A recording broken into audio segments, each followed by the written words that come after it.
રસ્તો પડે. થોડા આગળ જવો એટલે જમણા હાથે એક મંદિર છે. એ મંદિરે હું ચેહર ઉભી રહી મહાદેવના હાથ જોડીને થોડી સીધી ગોમમાં દઉં એટલે ગોમના ચોક વચ્ચે જઈને ઉભી થઈ દઉં. આ બાજુ લીમડો છે, એક ગેટ છે, હું ઉભી જોઉં જ છું. દુનિયાના ગણેશ જુદા છે, મારા પલેટના મકોનાની ચેહરના જુદા છે.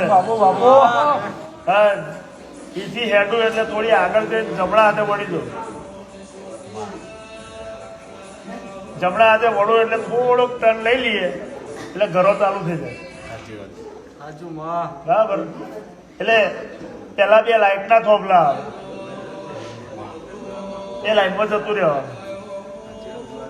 હા, લાઈટના થોભલાથી ત્રીજા નંબરનું મકાન તારા મમ્મીનું હોય. ગણવા ગણી કાઢજે. મારી ગણતરી કોઈ ભૂલ પડી નહીં. જાહેરાત તો મૂળમાં હોય, મૂળમાંથી ના કાઢું મારું નામ ચેહર નહીં.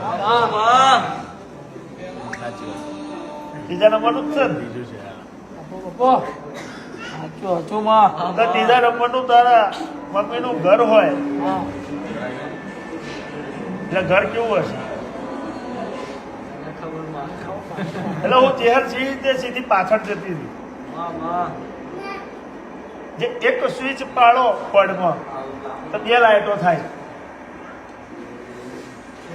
એક પાછળની થાય અને એક રહોડા ભાગમાં થાય. એક સ્વિચમાં એક બ્લોક ચાલે.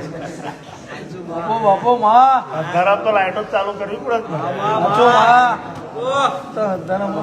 અને આપડે તો ચેલેન્જ મારીને જ ધૂણે છે. મોઢા નીકળે ફોટો પડે તો 11,000 રૂપિયા ઇનામ.